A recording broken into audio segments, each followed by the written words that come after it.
मुख्य सत्ता घटक एमाले सरकार छाडेपछि प्रधानमन्त्री दाहाल नेतृत्वको सरकार अल्पमतमा। राष्ट्रपति निर्वाचनमा एकै स्थानमा उभिएका दलले विश्वासको मत दिएमा भने सरकारले निरन्तरता पाउने। 5 दलीय चुनावी गठबन्धन भत्काउन सफल भएको एमाले 2 महिनापछि फेरि सत्ताबाट विमुख। नयाँ सत्ता समीकरण बनाउने कांग्रेस सहितका दलहरूको तयारी। बलात्कार अभियोग लागेका क्रिकेटर सन्दीप लामिछानेलाई विदेश जान सर्वोच्च अदालतको अनुमति। विदेशबाट फर्किएपछि जिल्ला अदालतलाई 15 दिनभित्र जानकारी गराउनु पर्ने। अमेरिकाले रुसलाई सहयोग नगर्ने चेतावनी दिएपछि चीनद्वारा युक्रेनमा शान्तिका लागि आह्वान। र नेपाली क्रिकेट टोलीलाई एक दिवसीय मान्यता जोगाउने चुनौती। घरेलु मैदानमा पाएको सफलता र सुधारिएको ब्याटिङ टोलीका लागि महत्त्वपूर्ण हुने सम्भावना। प्रमुख सत्ता साझेदार दल नेकपा एमाले सरकारलाई दिएको समर्थन फिर्ता लिएसँगै 8 दलीय गठबन्धनमा सहभागी दलहरूले नयाँ सत्ता समीकरणको प्रयास शुरू गरेका छन्। राष्ट्रपति निर्वाचनका कारण परिवर्तन भएको राजनैतिक कोर्सलाई अघि बढाउने गृह कार्यसहित ती दलले सत्ता समीकरण थालनी गर्न लागेका हुन्। पौष 10 गते बनेको गठबन्धनबाट एमाले र राप्रपा बाहिरिएसँगै प्रधानमन्त्री पुष्पकमल दाहाल नेतृत्वको सरकार अल्पमतमा परेको छ। तर राष्ट्रपति निर्वाचनमा एक ठाउँमा उभिएका दलहरूले विश्वासको मत दिएमा दाहाल नेतृत्वको सरकारले निरन्तरता पाउनेछ भने सरकारमा कांग्रेस, एकीकृत समाजवादी, जसपा, लोसपा सहितका दलहरू थपिने भएका छन्। एक रिपोर्ट। पुष 10 गते माओवादी केन्द्रका अध्यक्ष दाहाललाई प्रधानमन्त्री बनाउन समर्थन गरेर सरकारमा सहभागी भएका एमाले र रापरपा बाहिरिएपछि सरकार अल्पमतमा परेको हो। एमाले 78 र रापरपा 14 सांसदको समर्थन हटेपछि सरकार व्यावहारिक रूपमा अल्पमतमा परेपछि नयाँ सत्ता समीकरणको गृह कार्य शुरू भएको छ। 8 दलीय गठबन्धनको मुख्य घटक नेपाली कांग्रेसले अहिले राष्ट्रपति निर्वाचनमा केन्द्रित भएकाले राजनीतिक परिवेशको आधारमा सत्ता समीकरणलाई अघि बढाउने तयारी भएको पार्टीका नेताहरूले बताएका छन्। सहमहामन्त्री बद्री पाण्डेले भने राष्ट्रपतिकै चुनाव अनि उपराष्ट्रपतिको चुनाव त्यसपछि गर्नै पर्ने सुदूरपश्चिमको प्रदेशको मुख्यमन्त्री लिनुपर्ने विश्वासको मत होइन, त्यो बाहेक अन्त केही कुरा भयो जस्तो लागेको छैन। केही गरी यो बीचमा प्रधानमन्त्रीले विश्वासको मत लिनुपर्ने हो भने अर्को त्यो समस्या सुरु होला होइन, त्यता ध्यान दिनुपर्छ होला। अहिले ठ्याक्कै सरकारमा जाने यो सबै विषयमा त केही कुरा हाम्रो तहसम्म सुनिने गरी केही भएको छैन। त्यस्तै अघिल्लो गठबन्धनमा सहभागी भए पनि सरकारमा नगएको जनता समाजवादी पार्टी अब सत्ता समीकरणका लागि प्रधानमन्त्री दाहालको कदमको प्रतीक्षामा छ। एमाले सरकारलाई दिएको समर्थन फिर्ता लिँदै सरकारबाट बाहिरिएपछि अल्पमतमा परेको सरकारले पूर्णता लिन खोजेमा आफूहरूको सहयोग हुने सो पार्टीका उपाध्यक्ष अशोक राईले बताए। उनी भन्छन् सरकारका कुरा नगरौं भन्ने चाहिँ भयो रे वार्ताकार साथीहरूको बिचमा। यस बारेमा प्रवेश गरिएको छैन। प्रधानमन्त्रीजीलाई पनि एमाले सरकार छोडेपछिको परिस्थितिमा तुरन्त सरकार बनाउने सम्बन्धमा छलफल गर्नुपर्ने आवश्यकता महत्त्व हुन्छ होला भन्ने अनुमान गर्न सकिन्छ। अगाडि पनि हामीले जाँदैनौँ भनेका थिएनौँ, अहिले पनि जाँदैनौँ भनेका छैनौँ।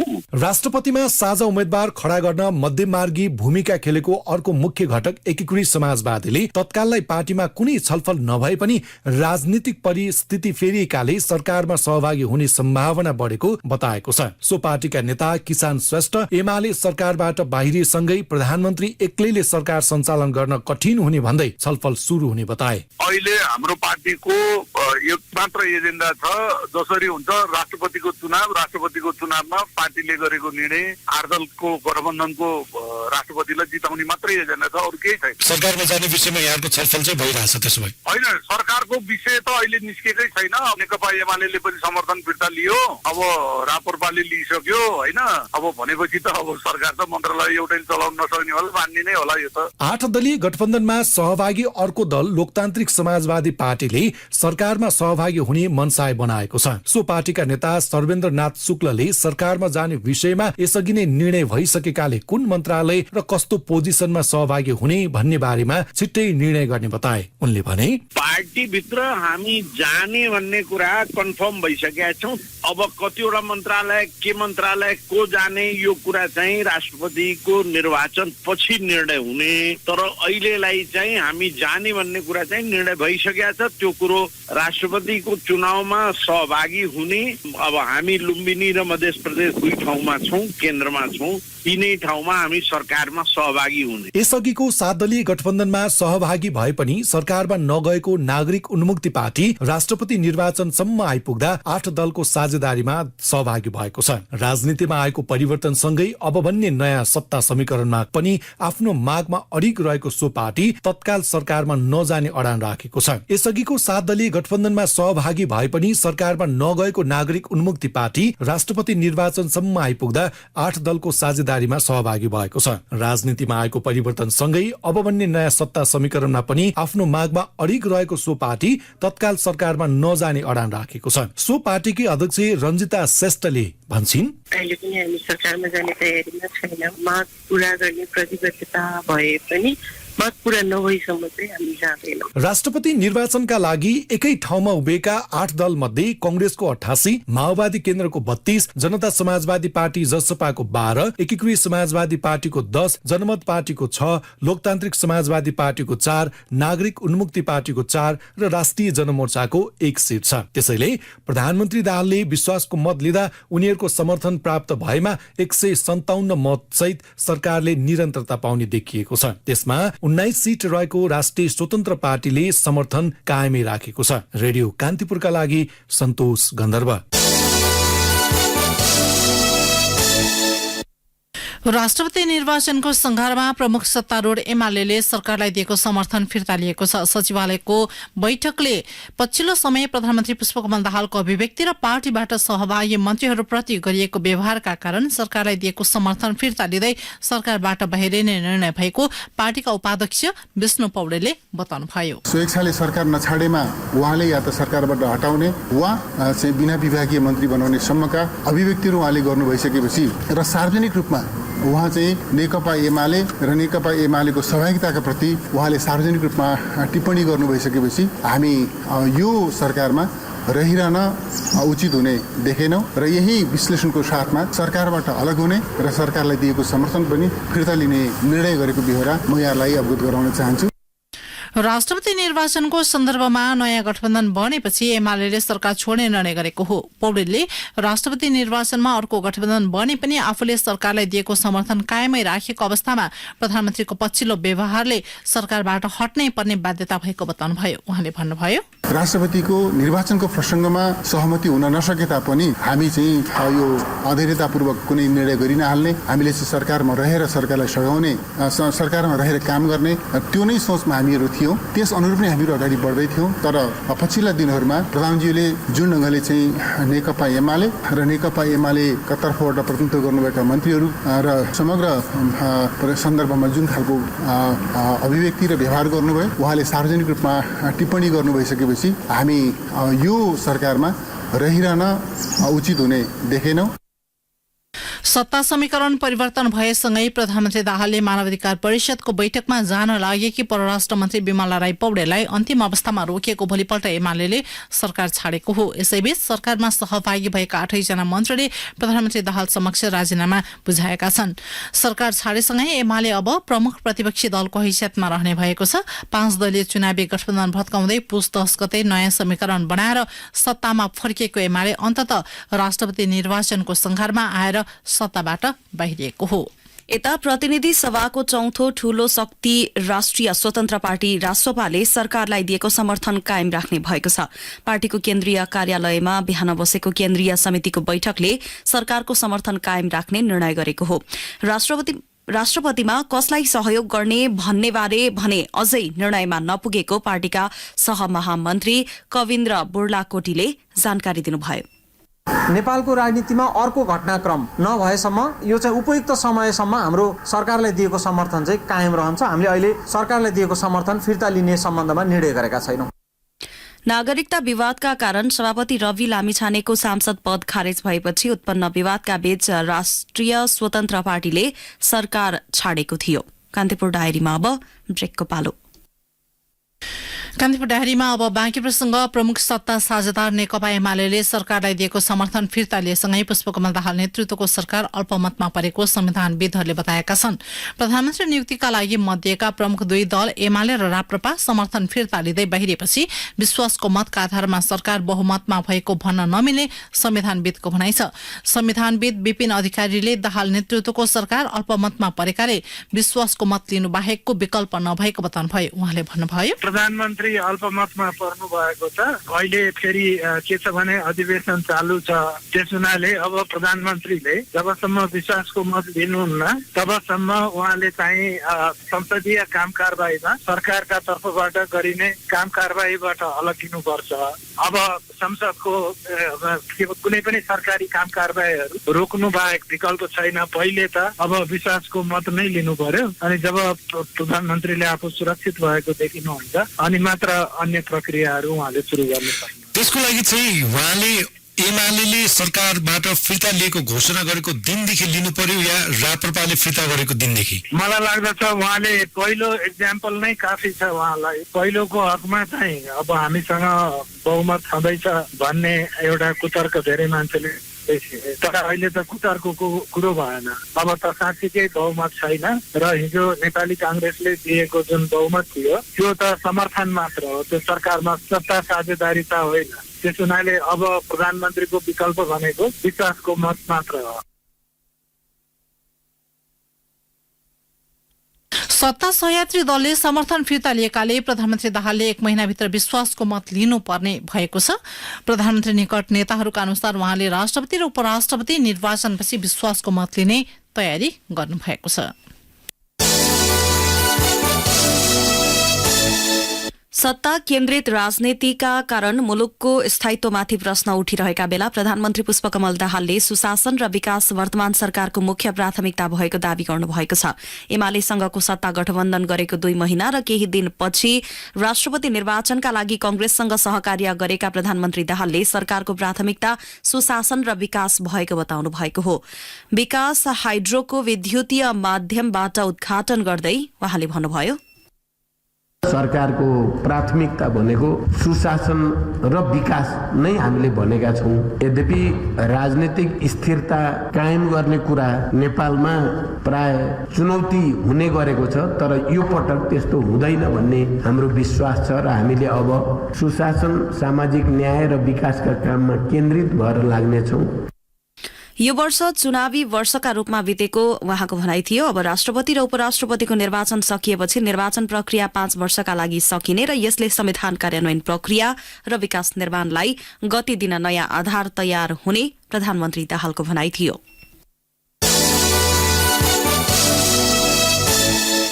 एकीकृत समाजवादी पार्टीका अध्यक्ष माधव कुमार नेपालले आफ्नो पार्टी राजनैतिक कोर्स परिवर्तन गर्ने सफल भएको बताउनु भएको छ। पार्टीको कार्यक्रमका लागि सुर्खेत पुगेका अध्यक्ष नेपालले आफूहरू दृढताका साथ उभिएकाले राजनैतिक कोर्स परिवर्तन गरेको दावी गर्नुभयो। जसले 8 गर्छ उले राजनीतिक कोर्स चेन्ज गरिदिन्छ। हामी 8 गर्ने पार्टीका मान्छे पर्यौं। 46 सालमा 8 गर्यौं, त्यसपछि पञ्चायत व्यवस्थालाई ढाल्दियौ, नेपालको राजनीतिक कोर्सै चेन्ज गर्यो। त्यसपछि फेरि हामीले माओवादी समस्या हाम्रो देशमा देखा परेपछि त्यहाँ हामीले हात हाल्यौं, फेरि कोर्स चेन्ज गरिदियौँ। शान्तिको बाटोमा सबैले लिएर आयो। 62-63मा फेरि 8 गर्यौं, राजनीतिको कोर्सै चेन्ज गरिदियौँ, राजनीतिलाई समाप्त पार्यौँ, संविधान निर्माण गर्ने काममा जुट्यौँ, नयाँ कोर्समा अगाडि बढ्न थाल्यौँ। त्यस हुनाले हामी त्यस्तो पृष्ठभूमिबाट दृष्टिकोण भएका, आत्मविश्वास भएका मान्छे भएको हुनाले कोर्सलाई कुन ढङ्गले जाँदाखेरि देश र जनताको भलो हुन्छ, हाम्रो भूमिका त्यही दिशातर्फ केन्द्रित हुन्छ। त्यस हुनाले चाहिँ यो अहिलेको जुन 8वटा दलको बीचमा भएको छ अहिलेको गठबन्धन।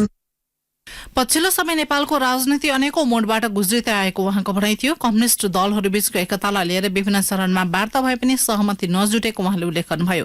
आफ्नो पार्टीलाई कम नआँक्न उहाँले आग्रह समेत गर्नुभयो। हामीलाई कसैले व्यवस्था गरेर अनि यो मुलुक चलाउँछु भन्ने ठान्छ भने त्यो त सबैमै सचेत भएर चलोस्। हामीलाई कसैले पनि माइनस मिनिमाइज गर्न सक्दैन। 8 दलीय सत्ता गठबन्धनले राष्ट्रपति पदमा खिचातानी नगरी एकपटकको बैठकमा नै उम्मेद्वार टुङ्गो लगाएको नेपालको भनाइ थियो।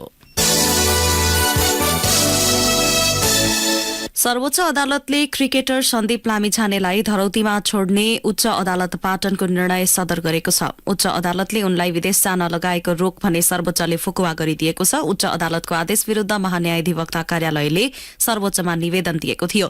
त्यस्तै विदेश जान पाउनुपर्ने माग गर्दै लामिछानेले पनि सर्वोच्चमा निवेदन दिएका थिए। दुवै निवेदनमाथि सुनवाई गर्दै न्यायाधीशहरू सपना प्रधान मल्ल र कुमार चुडालको संयुक्त इजलासले लामिछानेलाई विदेश जान पाउने अनुमति दिएको हो। सर्वोच्च अदालतको आदेशमा विदेश गएको अवस्थामा फर्केको 15 दिनभित्र जिल्ला अदालत काठमाडौँमा जानकारी दिनु भनिएको छ।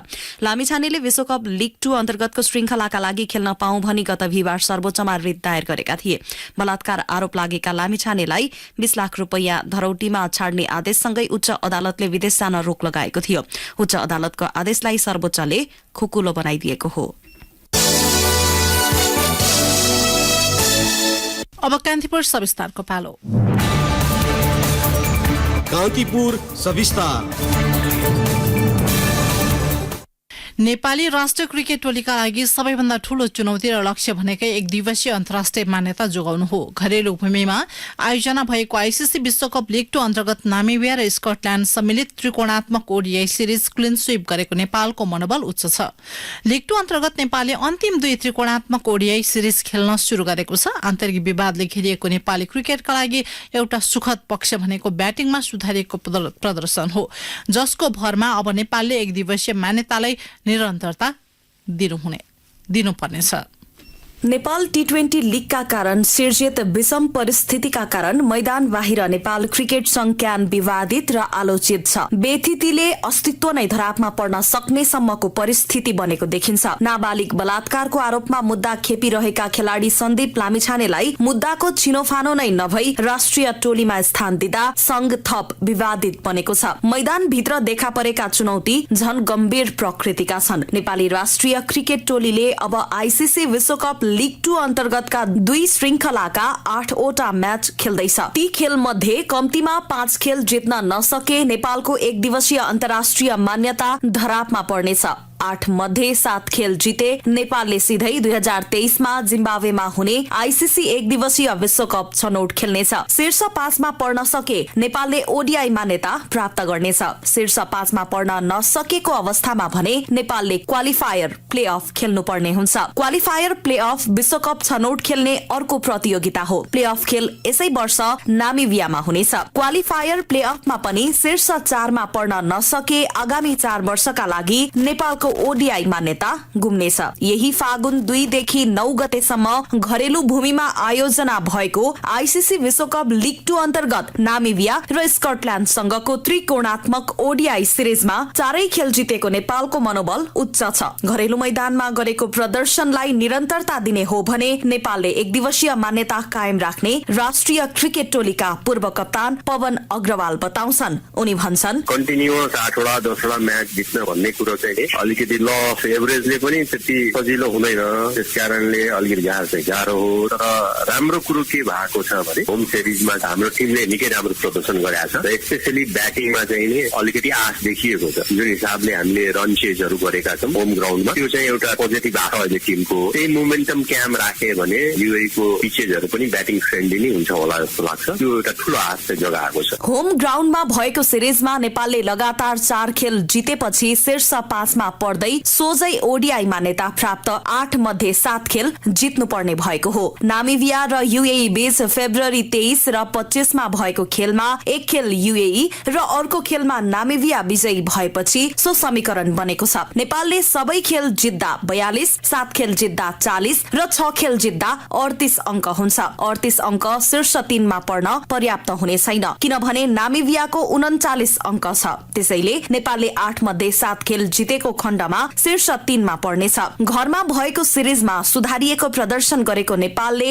युएई सिरिजमा पनि लय समात्ने आशा क्रिकेट प्रेमीमा जागेको छ। विशेष गरी नेपाली क्रिकेट नजिकबाट नियालेका भारतीय नागरिक मोन्टी देसाई मुख्य प्रशिक्षकमा आएसँगै नेपाली क्रिकेटको मुख्य समस्या बन्दै आएको ब्याटिङमा सुधार देखिएको विश्लेषण भइरहेका छन्। नेपाल क्रिकेट संघ क्यानका अध्यक्ष चतुर बहादुर चन्द भन्छन्, नेपालको जुन उत्कृष्ट लय छ त्यसले दुवैमा पनि निरन्तरता पाउँछ भन्ने कुरामा हामीलाई विश्वस्त किन छौँ भनेपछि सबै खेलाडीहरूले ब्याटिङमा राम्रो पर्फर्मेन्स गरिराखेका छन्। टिममा एक खालको चाहिँ उत्साह छ। कोचिङ स्टाफले पनि एउटा राम्रो उत्कृष्ट भूमिका निर्वाह गरिराख्नु भएको हुनाले मलाई लाग्छ काठमाडौँको प्रदर्शन दोहोरिन्छ, त्यो सिरिजभरि नै दोहोरिन्छ जस्तो लाग्छ मलाई। पछिल्लो समय नेपालले लीग 2 का महत्वपूर्ण खेलहरू गुमाएसँगै नेपालको ओडीआई हैसियत गुम्ने चिन्ता बढ्न थालिसकेको थियो। राष्ट्रिय टोलीका खेलाडीहरूको वरीयता विवाद, कप्तान परिवर्तन, खेलाडीहरू बीच देखिएको बेमेल, प्रशिक्षकहरूको छोटो नेपाल बसाइले टोलीको प्रदर्शनमा नकारात्मक प्रभाव परेको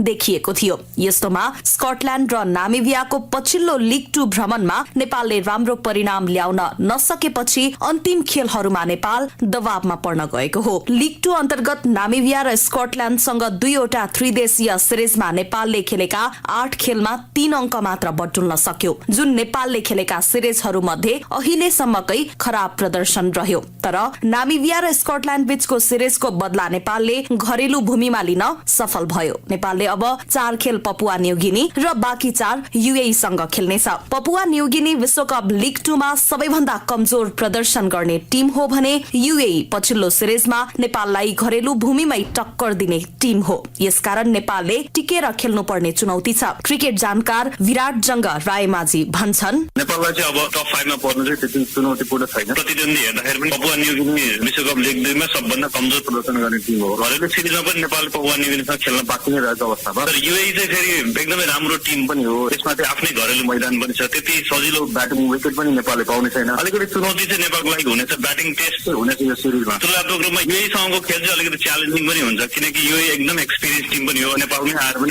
युएईले नेपाललाई चुनौती दिएको। तर पनि नेपाल टिम जुन कन्फिडेन्सका साथ अगाडि बढेको छ, यो अगाडिको सिरिज चाहिँ नेपाली ब्याट्सम्यानमा नेपाली टिम जुन युनिटीका साथ खेलिरहेको छ, योभन्दा अगाडि नेपाली टिम चाहिँ एक युनिटको रूपमा खेलेको देखेको थिएन। अहिले चाहिँ एउटा रेन्जर भएर खेलिरहेको छ। पछिल्लो सिरिजको पर्फर्मेन्सले गर्दाखेरि चाहिँ नेपाललाई चाहिँ धेरै त्यो आत्मविश्वास पनि दिएको छ। त्यो आत्मविश्वास चाहिँ नेपाली टिमले राम्रो गर्छ भन्ने चाहिँ विश्वास छ। नेपालले सन् 2018 मा ओडीआई राष्ट्रको मान्यता पायो। त्यससँगै नेपालले 7 राष्ट्र सम्मिलित विश्वकप लीग 2 अन्तर्गतका खेल खेल्ने अवसर प्राप्त गर्यो। सन् 2018 देखि 2022 सम्म 4 वर्षको अवधिमा नेपाली टोलीले 9वटा श्रृंखलामा कुल 36 एक दिवसीय खेल खेल्न पायो। यसलाई नेपाली क्रिकेटको विकासका लागि ठूलो अवसरका रूपमा लिइन्छ। लीग 2 का 3 खेलमा तेस्रो प्रशिक्षकका रूपमा आएका देसाईको पहिलो काम नेपालको ओडीआई मान्यता जोगाउनु बनेको छ। साथै नेपाली क्रिकेटलाई सुरक्षित स्थानमा अवतरण गर्न खेलाडीहरूले विद्यमान बेथिति, विवाद र दर्शकमा देखिएको निराशा अनि टिमभित्र देखा परेको सामूहिक भावनाको कमीलाई बिर्साउँदै लयमा फर्किन आवश्यक छ। रेडियो कान्तिपुरका लागि पूजनी श्रेष्ठ। कान्तिपुर सविस्तार।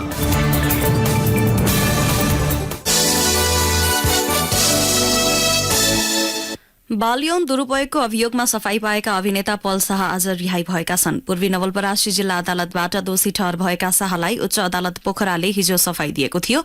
अभिनेता पल शाह विरूद्ध नाबालिगलाई जबरजस्तीकरणीको मुद्दामा पूर्वी नवलपरासी जिल्ला अदालतले बाल यौन दुरूपयोग ठहर गर्दै 2.5 वर्ष कैद र पीड़ितलाई 10 लाख रुपैयाँ क्षतिपूर्ति दिनुपर्ने फैसला गरेको थियो। गत वर्ष फागुन 15 गते तनहुँ जिल्ला प्रहरी सामु आत्मसमर्पण गरेका शाह 1 वर्षपछि रिहा भएका हुन्। कान्तिपुर डायरीमा पुनः ब्रेकको पालो। ब्रेकपछि कान्तिपुर डायरीमा अब आर्थिक प्रसंग। पर्साको वीरगंज नाकाबाट 3 महिनाको अवधिमा करिब 9 अर्ब रुपियाँ बराबरको भारतीय धान आयात भएको छ। वीरगंज भन्सार कार्यालयको तथ्याङ्क अनुसार 8 अर्ब 84 करोड़ 25 लाख भन्दा बढी रुपियाँको 2,47,000 भन्दा बढी मेट्रिक टन धान भित्रिएको हो। गत वर्ष सोही अवधिमा सो नाकाबाट 5 अर्ब 31 करोड़ 50 लाख रुपियाँ बराबरको भारतीय धान आयात भएको थियो। गत वर्षको तुलनामा चालू आर्थिक वर्षको 3 महिनामा वीरगंज नाकाबाट 65,000 मेट्रिक टन बढी भारतीय धान आयात भएको हो। भारतले नेपालतर्फ धान र चामलको निर्यात खुला गरे लगतै सो नाकाबाट धान र चामल भित्रन शुरू भएको वीरगंज भन्सार कार्यालयका प्रमुख भन्सार अधिकृत राजेन्द्र प्रसाद चुडालले जानकारी दिनुभयो। अब अन्तर्राष्ट्रिय प्रसंग। अमेरिकाले रूसलाई सहयोग नगर्ने चेतावनी दिएपछि चीनले युक्रेनमा शान्तिका लागि आग्रह गरेको छ। बेइजिङले सहयोगी रूसको आक्रमणका लागि हतियार आपूर्तिबारे विचार गरिरहेको अमेरिकी चेतावनीका बावजुद चीनले युक्रेनका लागि वार्ता र शान्तिपूर्ण समाधान खोजेको रोइटर्सले उल्लेख गरेको छ। चीनले गत साता दुवै पक्षलाई युद्धविराम र क्रमशः घटाउने आह्वान गर्दै 12 बुँदे योजना प्रकाशित गरेको थियो। युक्रेनका राष्ट्रपति भोलोदिमिर जेलेन्स्कीले यो वर्ष आफूहरूको वास्तवमै जित हुने दावी समेत गर्नुभयो। भएको छ। टेलिग्राम मेसेजिङ एपमा पोस्ट गर्दै उहाँले प्रेरणा, आत्मविश्वास, कूटनीतिक सबै रहेकाले रूसमाथि विजय हुने उल्लेख गर्नुभएको छ। चीनको विदेश मन्त्रालयले संकटमा रहेको कीव लगायत सबै पक्षसँग सम्पर्क राखेको र आफ्नो अडान स्पष्ट रहेको बताएको छ। क्रेमलिनका प्रवक्ता दिमित्री पेस्कोभले चीनिया योजनालाई विस्तृत रूपमा विश्लेषण गरिनुपर्ने बताउनु भएको छ।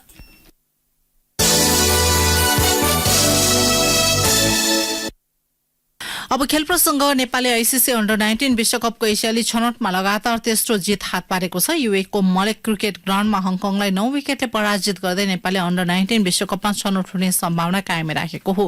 हङकङले दिएको 121 रनको लक्ष्य नेपालले 22.1 ओभरमा 1 विकेट गुमाउँदै पूरा गर्यो। नेपालका ओपनर आकाश त्रिपाठीले अर्धशतकीय इनिङ्स खेले। उनले 72 बलमा 5 चौका र 6 छक्का सहित सर्वाधिक 64 रन जोडे। डेब्यू गरेका उत्तम थापा मगरले 50 बलमा 4 चौका प्रहार गर्दै 39 रनमा अभिजित रहे। दोस्रो विकेटका लागि आकाश र उत्तमले 98 रनको साझेदारी गरे। त्यसअघि टस जितेर पहिले ब्याटिङ थालेको हङकङ 46.3 ओभरमा अल आउट हुँदै 120 रन बनाएको थियो। हङकङका लागि पर्थ भगवतले सर्वाधिक 36 रन जोडे।